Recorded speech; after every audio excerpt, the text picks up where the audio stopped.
You were involved in the project that Sam Altman runs now, OpenAI? I was one of the principal co-founders of Right. OpenAI. In fact, I named it. Yeah. So what the hell happened? It was my idea. What happened? Well, I started off. The origins of OpenAI are that I was very close with Larry Page, who's one of my best friends, and in fact, I'd stay at his house because I'd spend half the week in the Bay Area running Tesla and half in LA running SpaceX, and for the longest time, I never even had a house in the Bay Area. I would just stay at friends' places. If they had a spare room, I'd stay there. If they didn't, I'd sleep on the couch. And I found it actually to be I think it's very funny that you stayed on the couch. I think that's very funny. Yeah. I don't stay on the couch that often, but it was.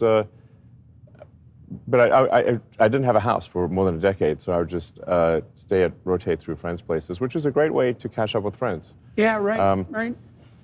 And so I would have these conversations with Larry Page long into the night about AI safety, and I just grew increasingly concerned that Larry was not sufficiently concerned about AI safety. And at one point, he did call me a speciesist. Yes, you are one. Yes. Mm-hmm. Yes, it's, I guess, correctly labeled. Yes. And it's kind of like he fully evil admits there were other people around when he did that, and nor does he attempt to deny it. That I'm a speciesist in favor of humans instead of as machines. lice compared to lice, for example. Well, no, more like relative to digital intelligence.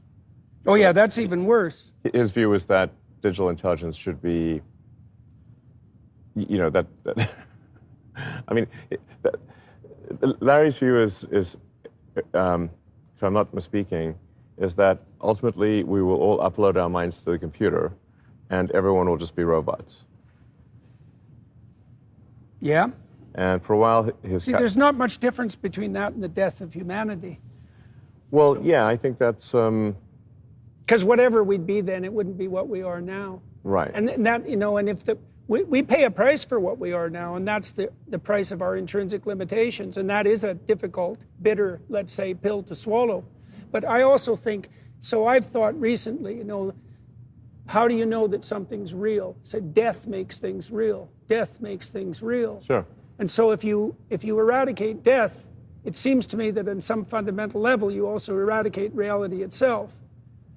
So, yeah, and I haven't figured out the connection there is an important, death does play an important role, because I think you really could evolve humans to live much longer, or most creatures live much longer, but there's, over time, evolution, as I do believe in evolution, has found that it's better for organisms to have a finite life, and that death brings renewal, essentially. Mm-hmm. And I think we do need to be cautious about trying to solve longevity in sort of a live forever type sense, because I think our society, our culture would ossify, and the people in power would always remain in power.